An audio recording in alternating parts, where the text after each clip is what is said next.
Netcasts you love. From people you trust.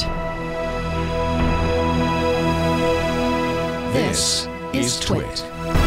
Bandwidth for iFive for the iPhone is provided by Cashfly at CACHEFLY.com. This episode of iFive for the iPhone is brought to you by Rackspace, the open cloud company. At Rackspace, build what you want, where you want, and how you want, all backed by their world-renowned fanatical support. Try it today. Download the open cloud at rackspace.com/open.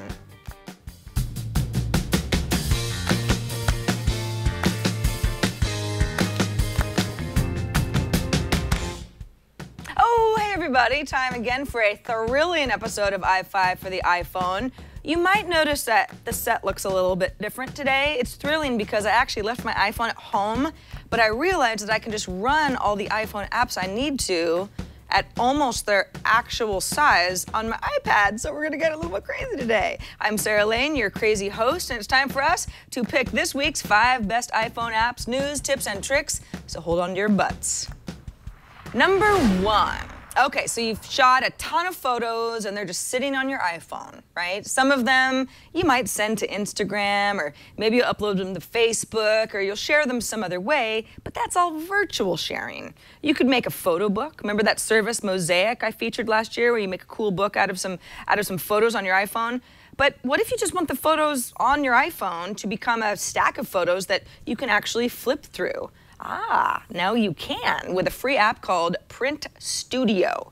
You just choose your photos from any of the folders on your iPhone. You select the quantity for each, and then you check out. The first 48 prints are $15, and after that, it's $5 for each additional 20 prints. A pretty good deal. The app is very well designed, it's really easy to use, and the photos are printed on high-quality matte paper.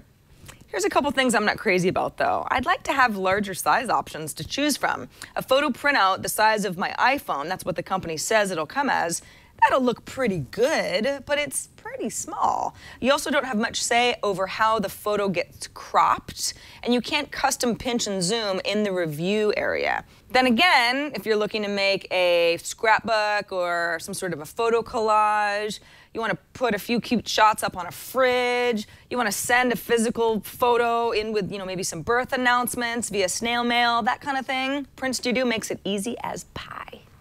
Number 2, we got an email from Rob Graber in Minneapolis, who's got a little duh tip for all you iPhone owners who sync to Windows machines. He writes, even though your images appear in a single folder in the camera roll on the iPhone, when you attach your phone to a Windows computer via USB and open it in Windows Explorer, the images are spread randomly across multiple folders. This makes it difficult to know that you've selected all photos from a given event or in a date range without explicitly looking in all the folders. However, if you navigate to the DCIM folder on the iPhone and type an asterisk into the search box, it'll display everything in all the subfolders in a single view, which can then be sorted by date. Voila!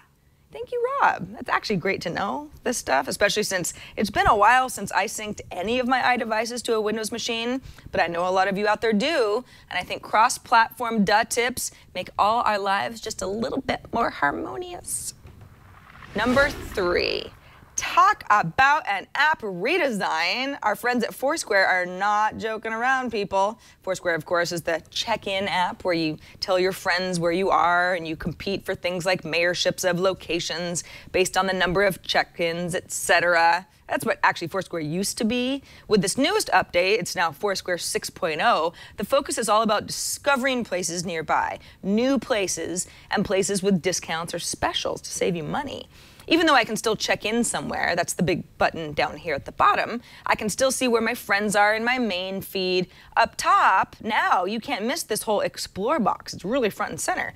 After tapping it, I can choose by what's best that's near me based on ratings and where my friends have been. I can search by specials or by type of food or activity. Even if I'm not ready to try something suggested to me and I just want to remember it for later, I can add it to a list and revisit another time. This works really well in urban areas where you've got lots of choices and you don't want to forget cool places, or if you just want to keep track of where you went on vacation or for a work trip. Foursquare has gotten better and better at being a legitimate Yelp competitor, another app I use a lot. And since I have a good number of friends using Foursquare, I tend to value their tips and suggestions even more. If you never got into Foursquare because you just didn't really like the game aspect of it or just thought it wasn't the app for you, I think you might be pleasantly surprised. Everybody talks about cloud computing these days. Cloud, but not all cloud providers are the same, not at all. Some use proprietary technology. That means it's expensive and it's kind of complicated to move your data if you ever want to leave. What you want is an open cloud solution built on open standards.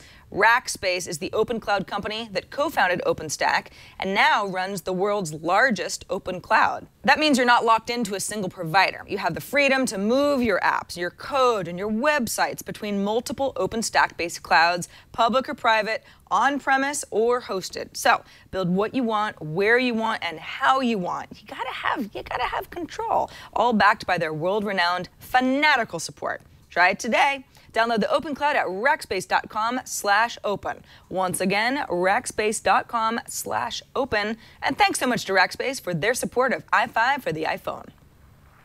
Number 4. For those of you in the US who don't yet have an iPhone 5 but want one, did you know that T-Mobile just started offering it along with some creative trade-in deals? Yes, from now until June, T-Mobile is giving a discount to anybody willing to trade in their old iPhone.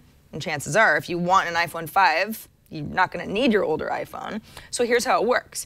Customers can trade in an iPhone 4S or iPhone 4 for the iPhone 5 with no upfront cost, plus a $120 credit towards the monthly iPhone 5 fee. Are you with me? Without a trade-in, the iPhone 5 costs $100 upfront on T-Mobile, and customers have to pay a $20 per month fee over 2 years to cover the total cost of the device. That's on top of the phone and data plan, though. So with the old iPhone trade-in money, the monthly device fee would be reduced to $15 from $20. So if I traded in my 4S and switched to T-Mobile from Verizon, that's my current carrier, factoring in that $15 per month fee for the iPhone 5, my total amount spent on the device and the plan would start at about $65 for 500 megabytes of data per month. Now for me, I already know that's not enough data because I'm a big old fat data hog, so I'd be paying more for a bigger data plan, but maybe this all sounds pretty good to you.